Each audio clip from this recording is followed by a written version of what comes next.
So we have quite the video for you today. I don't really know how to explain it very well or even why we're doing it, but here we go. We're going to be talking about the holy trinity of lenses from Sony, Nikon, and Canon, all three, and comparing them, okay?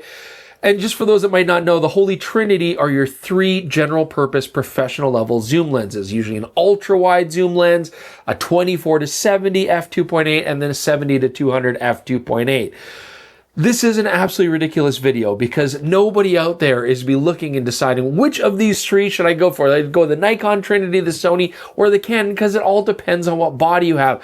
But if you're that one person out there who's like, I'm sick of my Pentax DSLR and I'm finally ready to go mirrorless, maybe this will sway you in one direction or another. Our editor wants us to do it. That's why we're doing it. Anyways, I'm Chris Niccolls. This is PetaPixel. This video took a lot of time and a lot of testing, and it will serve only to enrage the photographic community. So let's dive in.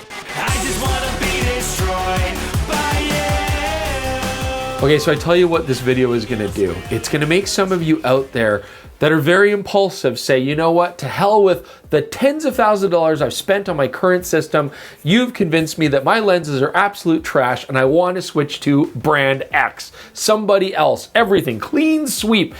A very crazy, very rash decision. But if you're gonna do that, you should definitely check out cage.com, all right? So first off, you can go online, plug in your three professional lenses, put in the condition. They're gonna give you an online quote right away so you'll know what to expect. And then you can ship them in very simply. They'll look at the condition, they'll give you a full report, and then they'll give you a very fair price. And you're not having to haggle or deal with private buyers and meet in scary places.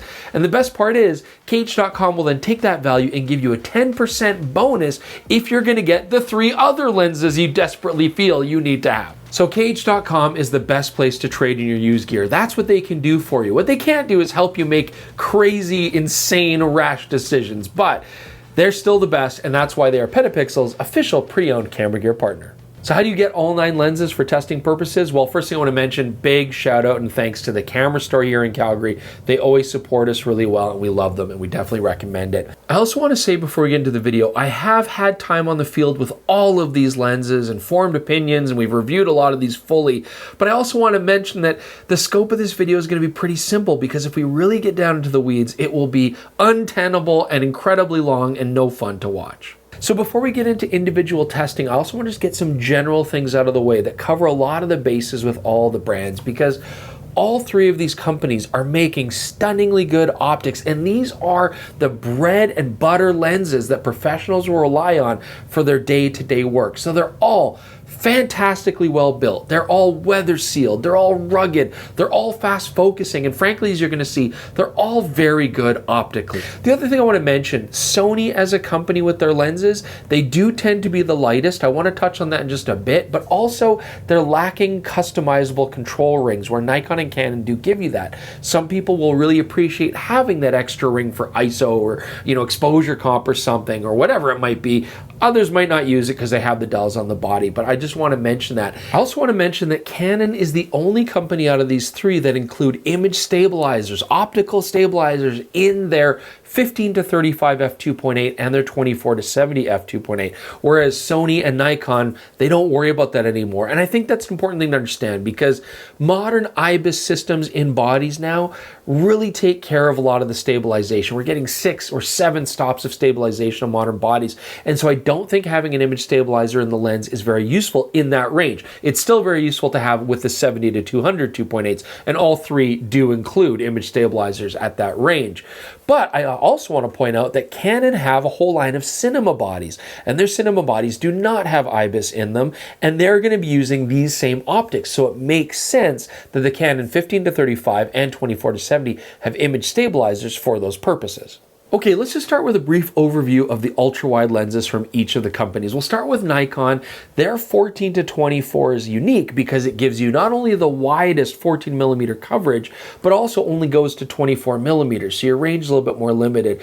It's actually kind of big physically. In fact, the filter threads are non-existent. It's got an incorporated hood and then a specific adapter which lets you use 112 millimeter filters. Honestly, I find that ungainly and annoying to carry, but you kind of have no choice with something that wide. But it's not that heavy, only 650 grams. And again, beautifully designed, really nice handling out of this lens.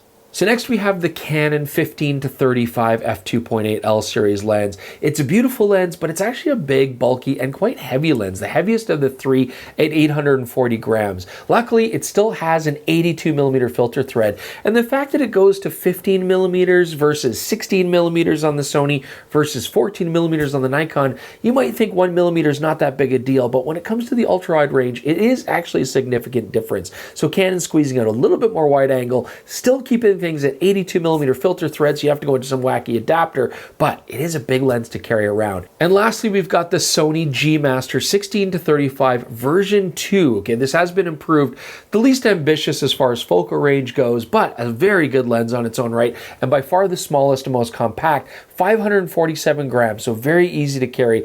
I will say the manual focus ring does feel a little sloppy compared to the other two, and it does tend to have a bit of flare and ghosting, but overall a really nice option. Now, I do also want to mention Sony do make a 12 to 24, and that is also an f2.8, but I would consider that a more specialized lens that can only use gel filters and stuff like that. Okay, next let's talk about standard zooms. All three companies make 24 to 70 millimeter f2.8s, very versatile lenses. Let's start with the Niccolls Z 24 to 72.8. A nice lens, 805 grams, not too heavy, not too light either. This is definitely one of the older lenses in the bunch. It's unique that it has an LED display on top of the lens, and that's pretty cool. Jordan likes it for focus pulling and stuff like that, but I generally don't use it myself very often. But a nice lens, even if it is an old lens. Now the Canon 24 to 70 f2.8L is also kind of getting up there as far as age goes. It was one of the first lenses they released for the new RF mount cameras. And this is also a really nice lens. My only complaint really would be that it is kind of heavy and large. It's just over 900 grams, kind of bulky, but it still uses 82 millimeter filters. And I think a big part of that bulk comes down to the image stabilization that it has incorporated in the lens. And lastly, it's the Sony G Master 24 to 70 f2.8. But again, this is maybe an advantage for Sony in that this is an updated second version, and they did a lot here. They got the weight down to 695 grams, which makes it the lightest and most compact of the three general purpose lenses. I like that it's got that smooth or tight function on the zoom ring, so I can control just, what the tension is on that. And so overall, a gorgeous lens to have for general photography. And finally, we're going to talk about the 70 to 200 f2.8 general purpose telephoto. Great for portraiture, sports, action. With a teleconverter, you can even get into some wildlife. These are very versatile lenses. Now, I also should mention that they all have image stabilization going forward at this range. The Niccolls 70 to 200 f2.8, a good lens, but again, one of the older lenses and by far the heaviest. It's got that LCD panel on top, but it also pushes 1,360 grams, substantially more than the competition. Now, when it comes to Canon, we're not testing the older 70 to 200, we are just testing the newer version, but I still want to mention it. It was very interesting because it was very compact when stowed away, which made it really nice to carry around in a bag.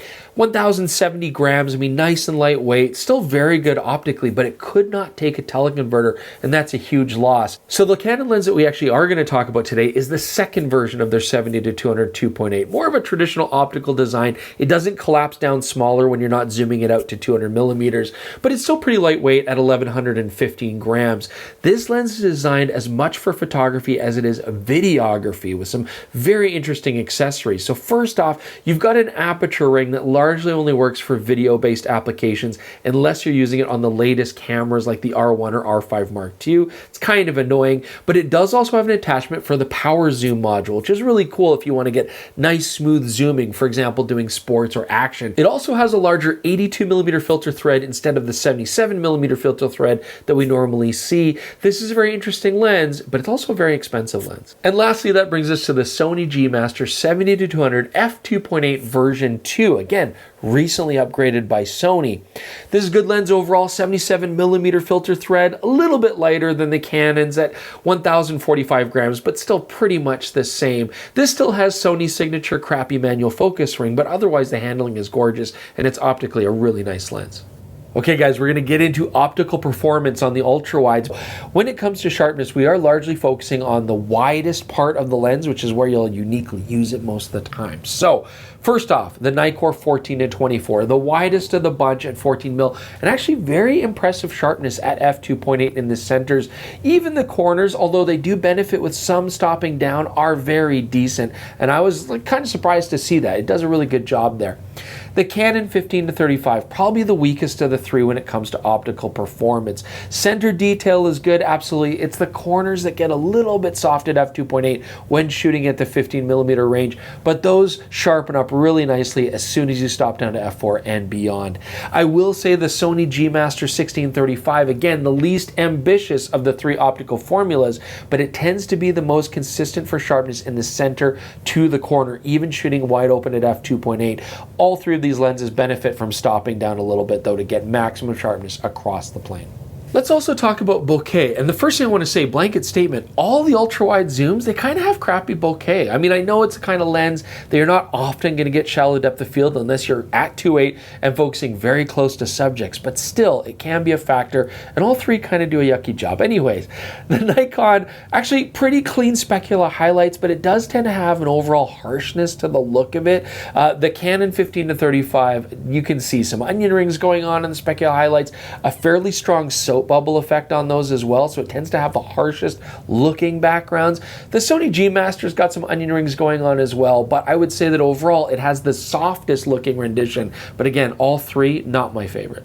Okay, now let's talk about the general purpose zooms here. You can see the size difference between the three lenses, and because we're doing testing at 24 and 70, we're going to do this a little bit different. We're going to combine all three together. You'll see what I mean. All three of these lenses at 24 millimeters, you can see at f2.8, are very sharp in the center. That's not an issue, and stopping down will only make the lenses even better. It's really when it comes to the corners that you'll see a difference, and I feel like the Nikon and the Sony G Master have better corners where the Canon lags a little bit behind. When we take a look at the 70mm range, it's largely the same story. Excellent sharpness all the way through on all three lenses at the center, wide open. It's the corners again where the Nikon and the Sony tend to be more consistent and the Canon does lag a little bit behind. Once you stop down, all three lenses have really nice corners, but I would give a slight edge to the Nikon over the other two lenses, very slight.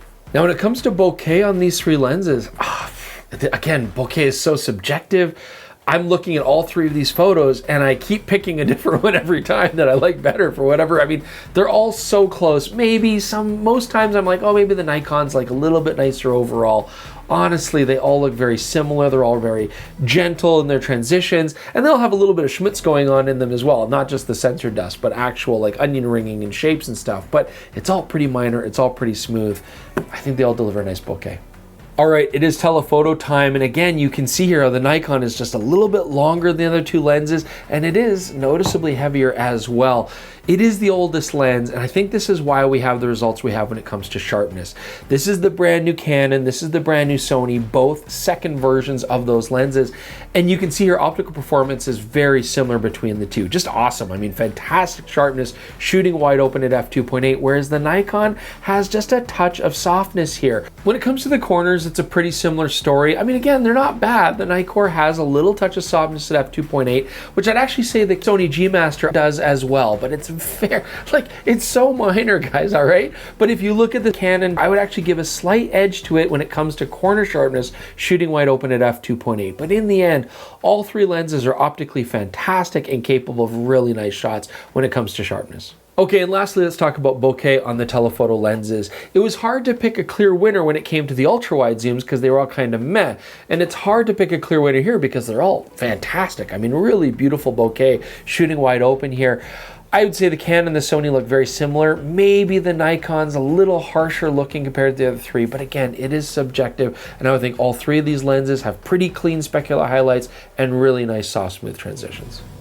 All right, so we've done some math here. We've combined all of the overall weights of the three systems. So the Nikon comes to 2,815 grams and the Canon to 2,855 grams, basically a wash. But it's the Sony gear that's substantially lighter, 2,287 grams for the three lenses. And that is a significant difference in the camera bag.